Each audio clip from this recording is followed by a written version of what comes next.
What's up? I know this project is very in-depth. I know I've got a lot going on. The hood, the fenders, the air ride, the roof, the taillights, all of it.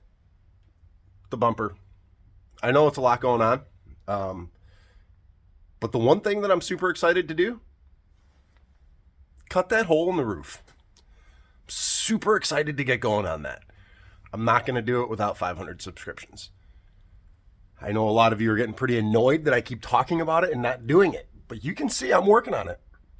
I got my paper pattern cut. I got to transfer my line to the roof, and I'm ready to go. I'm ready to start peeling this thing back. I'll do it live with 500 subscribers. So do me a favor, like, share, subscribe, all that jazz. Tell your friends, tell your mother, tell your grandmother. You know, she's the one talking about me anyways. You know, might as well go show Nana my YouTube channel so she can check me out daily and continue watching me ruin this car. You know, let's do it. I mean, what else are you doing? Who else are you watching on YouTube anyways?